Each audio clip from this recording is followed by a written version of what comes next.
me importa en qué forma. Fucking lesbo. Cómeme el coño, rana Gustavo. Una gilipollas. Welcome back guys. दोस्तों अभी recently एक new series release हो चुकी है Netflix पर जिसका नाम है दैट नाइट। मैंने इस सीरीज को अभी रिसेंटली देखकर कंप्लीट किया है। इस सीरीज के अंदर कुल 6 एपिसोड हैं, इसलिए आप इसे बहुत आसानी से कंप्लीट कर सकते हो, लेकिन देखना चाहिए या नहीं इस बात पर हम बात करेंगे। तो पहले इसकी बेसिक स्टोरी जान लेते हैं कि इसकी स्टोरी क्या है। इस सीरीज की कहानी हमें 3 लड़कियों के गिर्द दिखाई जाती है जो आपस में तीनों बहनें होती हैं। ये तीनों कहीं पर अपनी वेकेशन गुजारने के लिए जाती हैं ताकि कुछ वक्त आराम से गुजार सकें और घूम फिर सकें, लेकिन वहाँ एक हादसा हो जाता है। छोटी बहन गलती से अपनी कार एक आदमी पर चढ़ा देती है और वहीं वो आदमी मर जाता है। इसके बाद बड़ी बहन आती है और दोनों बहनें मिलकर इस सिचुएशन को संभालने की कोशिश करती हैं। पहले तो वो सोचती हैं कि पुलिस को बुला ले, लेकिन फिर उन्हें पता चलता है कि जिस आदमी की मौत हुई है वो एक खुद पुलिस ऑफिसर था। यही वजह है कि वो पुलिस को इतला देने से डर जाती हैं। इसके बाद वो किस तरह इस मामले को छुपाने की कोशिश करती हैं और क्या सोचती हैं शायद वो इस मुसीबत से बच जाएंगी, लेकिन असल मसला तो इनके बाद शुरू होता है। इस सीरीज की एक खास बात यह है कि हर एपिसोड के अंदर कुछ ना कुछ नई चीजें रिवील होती रहती हैं। आहिस्ता आहिस्ता कहानी के मुख्तलिफ पहलू सामने आते हैं और हमें पता चलता है कि असल में यहाँ क्या हो रहा है। कभी एक बहन के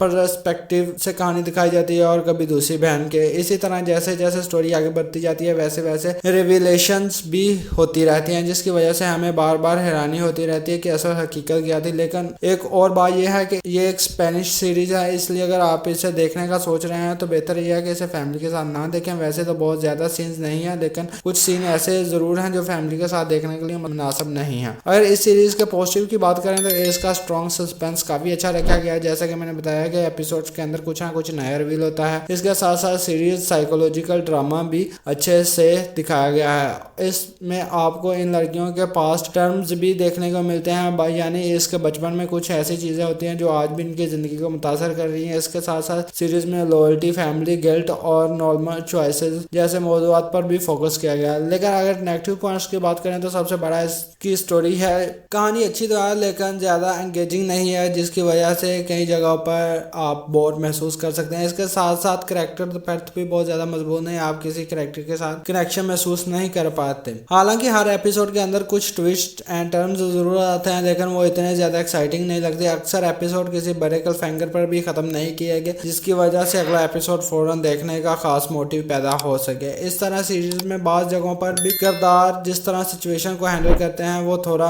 गैर मंतकी सा लग सकता है। एक और मसला यह है कि इस सीरीज का प्लॉट काफी हद तक फेमिलियर महसूस होता है, यानी एक ऐसी कहानी जहां आप पहले भी कई बार देख चुके हो, जहां एक मर्डर हो जाता है और फिर लोग इसे बचाने की कोशिश करते हैं। इस सीरीज की इस कहानी को तकरीबन वैसे ही दिखाने की कोशिश की गई है। इससे पहले भी हम इस तरह की कई कहानी की सीरीज और कई मूवीज में देख चुके हैं। इसी वजह से मुझे लगता है यह सीरीज ज्यादातर उन लोगों को पसंद आएगी जिन्हें LGBTQ सीरीज देखना पसंद है या जिन्हें फैमिली ड्रामा और रियलिस्टिक स्टोरीज देखने का शौक है। लेकिन जाती तौर पर मुझे इसका रियलिस्टिक पहलू भी इतना ज्यादा रियलिस्टिक महसूस नहीं हुआ, क्योंकि कई चीजें बस कहानी को आगे बढ़ाने के लिए बनाई गई हैं। आखिर में अगर इस सीरीज को रेटिंग दूं तो मैं इसको 6 रेटिंग दूंगा, या इससे भी कम कह सकते हैं, मैं इसको 5 की रेटिंग दूंगा। सीरीज बड़ी ही बेकार निकली है मेरे ख्याल से, कोई इसका फायदा नहीं हुआ मुझे, इसने मेरा टाइम वेस्ट किया। तो मैं मिलता हूँ आपको अपनी नेक्स्ट वीडियो में, तब तक के लिए चैनल को लाजमी से सब्सक्राइब करें। Thank you so much.